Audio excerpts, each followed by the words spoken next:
Assalamualaikum warahmatullahi wabarakatuh. Ahlan wa sahlan anak-anakku sekalian. Perkenalkan, nama Ibu Yanti Dian Prihatin. Di sini Ibu mengajar pelajaran pendidikan agama Islam dan budi pekerti. Alhamdulillah, pada hari ini kita masih dapat mengikuti pembelajaran dalam keadaan sehat walafiat. Walaupun masih dalam suasana COVID pandemi, namun tidak mengurangi semangat kalian untuk tetap mengikuti setiap materi yang akan Ibu sampaikan. Baik anak-anakku, sebelum kita lanjutkan pembahasan materi ini, marilah sama-sama kita awali pembelajaran hari ini dengan membaca doa terlebih dahulu. Bismillahirrahmanirrahim. Raditu billahi robba wa bil islami dina wa bi Muhammadin nabiyya wa rasulah. Rabbi zidni ilma warzuqni fahman. Amin amin ya rabbal alamin. Baiklah anak-anakku sekalian, pembahasan kita hari ini yaitu bab 1 tentang lebih dekat dengan Allah Subhanahu wa Ta'ala yang sangat indah namanya. Sebelum Ibu lanjutkan materi ini, di sini Ibu akan menyebutkan kompetensi dasarnya terlebih dahulu, yaitu 1.3. Meyakini bahwa Allah Maha Mengetahui, Maha Waspada, Maha Mendengar, dan Maha Melihat. Adapun tujuan pembelajaran kita hari ini yaitu yang pertama, menunjukkan dalil nakli dan akli terkait dengan iman kepada Allah Subhanahu wa Ta'ala. Tujuan yang kedua, menyebutkan pengertian iman kepada Allah Subhanahu wa Ta'ala. Adapun untuk bab 1 ini kita akan bagi menjadi 3 pertemuan. Baik anak-anakku, di sini Ibu akan menjelaskan materi yang pertama yaitu iman kepada Allah Subhanahu wa Ta'ala. Pada dasarnya, manusia memerlukan bekal untuk mengarungi kehidupan di dunia maupun di akhirat. Iman merupakan bekal utama bagi seseorang untuk menentukan arah kehidupannya. Hidup tanpa dilandasi iman ibarat orang yang tersesat. Orang tersesat tidak mengerti arah mata angin dan tidak tahu kemana harus melangkah. Betapa pentingnya masalah keimanan ini, sehingga sebagai muslim kita semua harus betul-betul memahami hakikat iman. Cara beriman dan kepada Allah, kepada siapa kita harus beriman. Baik, di sini Ibu akan jelaskan pengertian iman. Yang pertama secara harfiah. Iman secara harfiah berarti percaya. Sedangkan menurut istilah, iman berarti percaya dan meyakini dengan sepenuh hati, mengucapkan dengan lisan, dan membuktikan dengan perbuatan. Tanda-tanda keimanan dalam diri seseorang dapat terlihat dari amal perbuatan yang dikerjakan, karena kepribadian diri seseorang merupakan pancaran dari iman yang ada di dalam diri seseorang. Iman kepada Allah Subhanahu wa Ta'ala merupakan pokok dari seluruh iman yang tergabung dalam rukun iman. Dengan demikian, keimanan kepada Allah Subhanahu wa Ta'ala harus tertanam dengan benar kepada diri seseorang.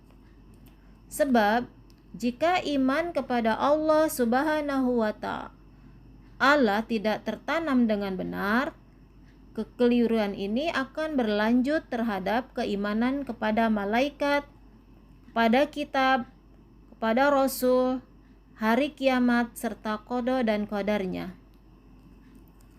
Sebagaimana Allah telah berfirman di dalam surat An-Nisa, yaitu surat yang keempat, ayat 136. Tolong didengarkan baik-baik bunyi ayat tersebut. A'udzu billahi minasyaitonir rajim. Bismillahirrahmanirrahim. Ya ayyuhalladzina amanu aminu billah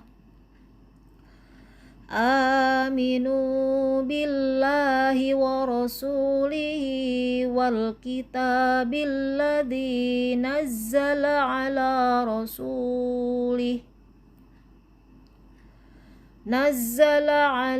rasulihi wal kitabil ladzi anzala min qabl wa may yakfur billahi wa malaikatihi wa kutubihi wa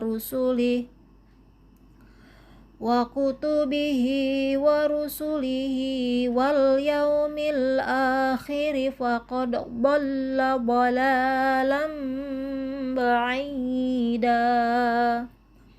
Shadaqallahul azim. Yang artinya, wahai orang-orang yang beriman, tetaplah beriman kepada Allah dan Rasul-Nya Muhammad dan kepada kitab, yaitu Al-Quran, yang diturunkan kepada Rasul-Nya, serta kitab yang diturunkan sebelumnya. Barang siapa ingkar kepada Allah, malaikat-malaikatnya, kitab-kitabnya, rasul-rasulnya, dan hari kemudian, maka sungguh orang itu telah tersesat sangat jauh. Surat An-Nisa, surat keempat, ayat 136. Nah, anak-anakku sekalian, ayat yang baru saja ibu bacakan adalah dalil akli yang menjelaskan tentang iman kepada Allah Subhanahu wa Ta'ala. Simpulannya adalah bahwa keimanan seseorang itu bisa tebal, bisa tipis, bisa berkurang, dan bisa bertambah. Salah satu cara untuk meningkatkan keimanan kita kepada Allah Subhanahu wa Ta'ala adalah dengan memahami nama-namanya yang baik dan indah. Kita sering mendengar nama-nama indah itu dengan sebutan Al-Asma'ul Husna.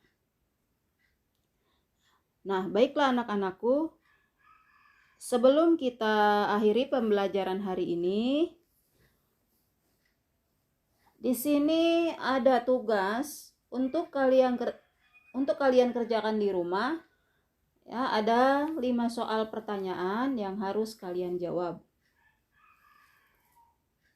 Untuk tugas pertemuan yang pertama ini, ya, jawablah pertanyaan di bawah ini.